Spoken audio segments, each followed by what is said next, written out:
With me now, a couple of politicians who are willing to take questions. Sir Reg Empey, the Ulster Unionist leader, you're very welcome, and Alex Attwood of the SDLP. Now, Reg Empey, is this a fudge or is it historic? Well, I think it's closer to the former than the latter. I said in the debate that we tabled yesterday, calling for an executive to meet, that I hoped that the solution would not come forward as half-baked. The fact is that I asked myself the question, what has the last 5 months been about? First of all, I'm glad the executive is going to be getting back to business because there's so many urgent matters. And I think while I'm glad about that, and I'm pleased that the campaign of pressure that is being brought to bear by the public and by others to get this nonsense brought to an end has at least made some progress. I think there's a residue of anger out there that we had to go through all of this process, that we had to ignore the hurt and the trouble that is out there in the community with businesses, with people losing their jobs every day, and this play acting going on up here. Do you think that played a factor in them reaching an agreement? I think it was a number of things were coming up.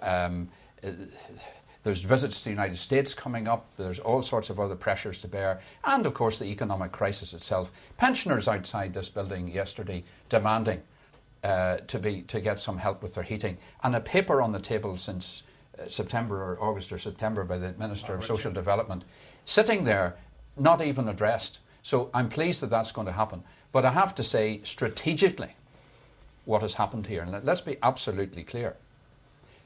Sinn Féin set out to teach the DUP the lesson that they couldn't run Stormont without them.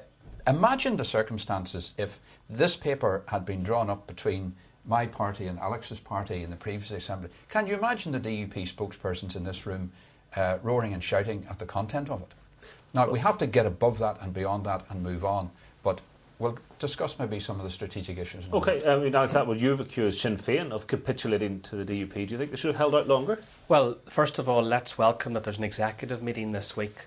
As Sir Reg was saying, it has taken businesses going to the wall and senior citizens marching in Stormont for the DUP and Sinn Féin to produce a very small fig leaf to cover their very huge embarrassment about why they've managed government over the last 150 days.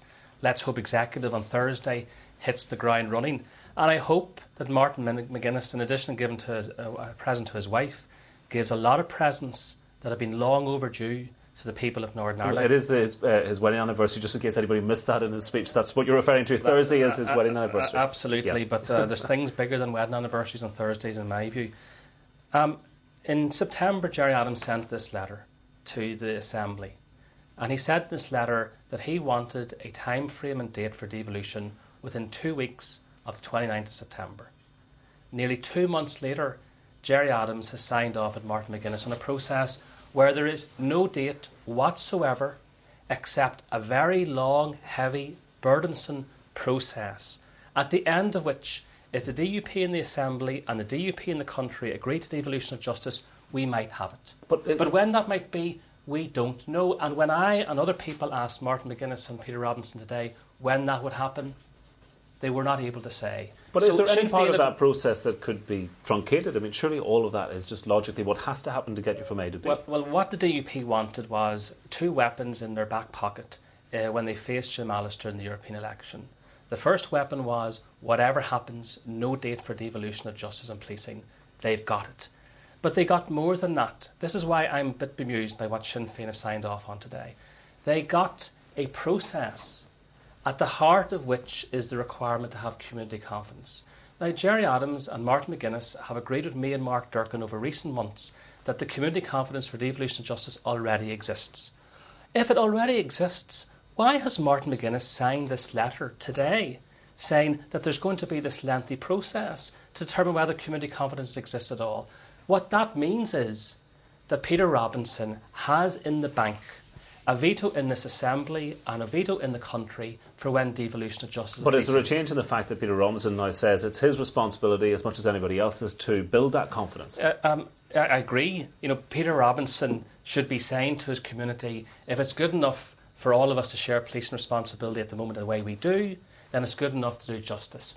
Why have Sinn Féin, though, signed on to a process which has no deadline, no time frame, no date, no conclusion?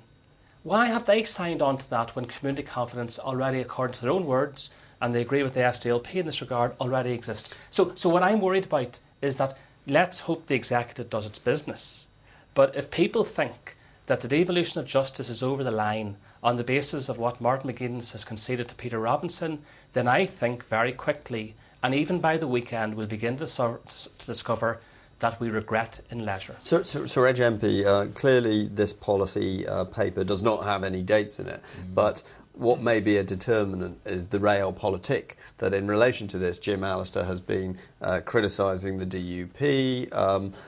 If you were in the DUP shoes, would you rather get this out of the way before the June European election that's coming? So might we have this all done and dusted before that, rather than actually still have it hanging out there when people are going to the polls? There's no question of doubt about that, and that's the other reason why the only date in the paper is the 2012 date, which is immediately after the next Assembly election campaign. It's designed to try and take these issues out of it.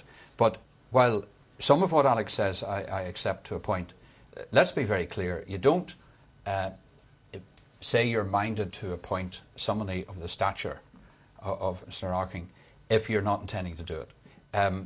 Basically what has happened here, we've got to remember senior figures like Nigel Dodds were saying there wouldn't be devolution of policing and justice in a political lifetime. Hello? You know, whatever, while there may be no precision about this, and there could be hiccups on the way, what we are we are not seeing the whole picture here. What about education? What about the maze? What about all those other issues that are still outstanding? Look, we've all been through all of this before. The DUP have recognised now that they cannot run this place without the consent of nationalism. And I think a lot of them thought when they got into this position they were cock of the walk and they could do whatever they like. That's not how this system was designed. It's not how it requires the consent of both sections of the community. That's why it was designed. And people misunderstand the role of a First and Deputy First Minister's Well, office. Sinn Féin obviously used the opportunity to tactical advantage in terms of when there was a changeover, a new First Minister. They did call a halt effectively to executive business until they got some progress, and perhaps Alex Attwood says not as much as he thinks they would have liked to have got. But are you fearful then that that's a tactic they will employ again? Well, first of all, I'm in a statement I'm issuing this afternoon, we're asking this very point. If it happens once, it could happen again. And if it's not this, it can be something else. It's a tactic. You see, the fundamental shame of all of this is that because of the bad deal at St Andrews, even though Alex and I would take different angles on it, it was a bad arrangement. The government should never have tinkered with the agreement that was undertaken and reached. But they did, and they got a bad result. So people came away from that with differing things in their pockets. And what has happened in the last 5 months is the people of Northern Ireland, the long-suffering people out there, have been paying the price for this political chicanery that's been going on. All of this was perfectly capable of being dealt with in the committee of which Alex is a member. A lot of this stuff could have easily been dealt with. And what's happening is that there's been big pressure brought to bear. There's financial issues to come in. There's been no real debate on the downstream consequences of policing and justice being devolved. What about all the inquiries? How do we treat the past? Who pays for it? What happens if there's disorder? Does that mean we have to take it out of our health budget? People haven't even focused on this. This has been an ideological blinker by Sinn Féin, who have used their position disgracefully